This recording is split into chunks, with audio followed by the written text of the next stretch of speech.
Hey, this is Kent, and I am just going to spend a few minutes showing you the presentation that I normally give parents in the information sessions, and you're welcome to pause this to see a little bit more about me. But essentially, I have a PhD in education, and I've been a teacher for about 20 years, and I started U.S. History for Expats in 2019.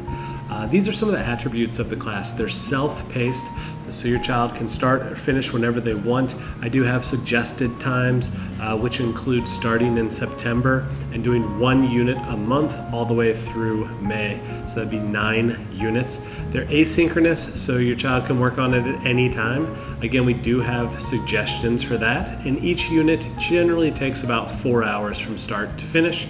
We use the Google Classroom as the backbone of our program. We follow the Virginia Standards of Learning. We have been recommended for accreditation by the Middle States Association, so we expect to be fully accredited in November. And at the end of the class, your child would then receive a transcript with a accredited credit for the class, even though it's a middle school class. And in 2022, 2023, we're adding Junto meetings, which come from Ben Franklin and meetings he used to have in Philadelphia.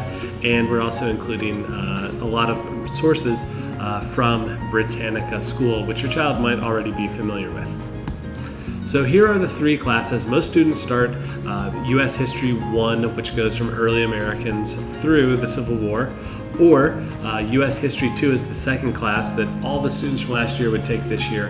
That starts at the end of the Civil War with Reconstruction and goes all the way through civil rights and some current events. And then in Virginia, the 8th graders take civics and economics. It doesn't matter what grade your child is in. I would probably suggest they start with U.S. History 1 and try to work through the sequence if that's what you want.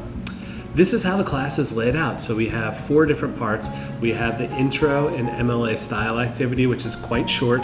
That takes about 10 or 20 minutes to complete and just kind of introduces the student to the unit. The meat and potatoes of the course is the unit organizer. That's where we use our experience from 20 years or so in the classroom. We've kind of culled the best sources we've had and sources that we've brought together in order to provide the content of the course. Once your child finishes the content, they will move into the midpoint check-in, which is a 10-point multiple choice that they can take as many times as they want until they get at least 80%. And most students get 80% or higher the first time. And then finally is the final project, which showcases 21st century skills by giving the student a question like, how can you as an architect redesign the Triangle Shirtwaist Factory in order to prevent a future tragedy like what happened in the early 1900s. And your child would go back and use some of the information from the unit organizer, maybe pull in some information from Britannica School or other sources like history.com, things like that, and that's how they would then produce some type of project. In that case, that project might be a new set of laws. It might be an actual design of the building where safety features are more highlighted. We give them a couple of choices on how they want to show their project, and we use that instead of a summative assessment at the end of each unit. So this is an example of the intro activity, the MLA style, the unit organizer. You'll notice down at the bottom we have some words in red. Those are spicy, which is a term developed here at Cooper Middle School in McLean, Virginia, that we used that were just a little bit more advanced. For example, a normal student might be able to analyze something, so that would be take something and break it into parts. In the spicy section, we might ask a student to take something and try to synthesize it into one thought. That would be an example of how the spicy activities work. Sometimes there are additional activities, and other times the student would have a choice whether they want to complete the spicy or the regular activity. Here is the rubric that we use to grade. So it's based on completion, accuracy of the content, and then how well they explain themselves. This is an example of the midpoint check-in, just a couple of questions. Here are 2 of the final project questions. So we have, how can you as an advertiser create a brochure that will attract settlers to the West? Or how can you as a Native American write a letter to a U.S. Senator convincing him to stop American settlement on your lands? And again, they'd go back and they'd look at the unit organizer, they'd go through their different sources that maybe we provide, and they would end up with some type of final project. When they get the final project, we lead them through a project planning sheet, which is how they plan for their project. And we also provide templates for students. So this is a template for writing a U.S. senator. In one unit, we give students the opportunity to write a fictional senator back in the 1800s. And then in another unit, we ask students to write a letter to their actual senator. And then they have the option of sending it or not. Here's some final project examples: a timeline of the American Revolution, a rap from George Washington. Another student compared child labor in the late 1800s during the Industrial Revolution, the Second Industrial Revolution, to kids that are working in coffee fields today, and they wrote a newspaper article about that. And then this is a journal from Christopher Columbus where they took 3 dates before arrival in the Americas, when they arrived, and then a couple years later. Again, here are some of the rubrics.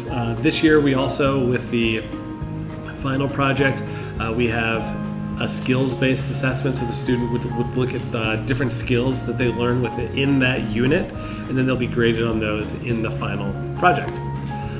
Here are the grading, how we break it down. The intro activity is worth 10%, unit organizer 40%, midpoint check-in 10%, and the final project is also worth 40%.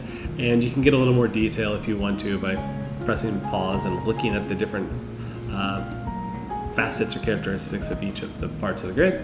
And finally, I think this is the last slide. It's 100% reimbursable through the supplemental instructional allowance. You have to ask your FMO if that's a possibility. Do 100% approval so you can start the class, and then if you don't like it, you can get your money refunded within the first 2 months or the first 2 units, whichever comes first. And again, that's some information about the class this year. These are the prices. The middle school courses are $14.99, and that includes access to all the content, a lot of feedback from me, meetings, and nobody has ever thought the course was not valuable. In the high school, just this semester, we're offering a course for $199, which uses the Edmentum curriculum, which I didn't develop, but I'll be teaching. And that curriculum is a little bit different. I can't guarantee accreditation until the Middle States Association accredits me. So with that in mind, the class is $199 this semester, but then next semester it'll be $749 for a semester-long course. I'm going to real briefly show you the actual classroom, and then I'll be done. All right, so here's the classroom.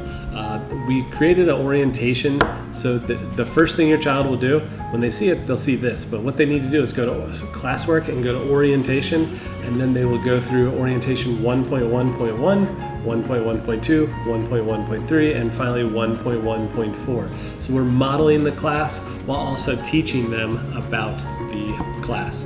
There's a bunch of student resources here, like how to sign up for Britannica School, etc. And then this is the U.S. History 1 class. So these are the 4 parts of early cultures, European exploration, colonial America, American Revolution, challenges, Western expansion, reform movement, Civil War Part 1, and Civil War Part 2. You'll notice these last 3 don't have any documents in them because I haven't put them in the classroom yet, but I will very soon. So that's the course in a nutshell. If you have any questions, please let me know. I hope that helped out, and I hope I was not too long-winded. And finally, I hope to see your child in the classroom soon. Take care. Bye-bye.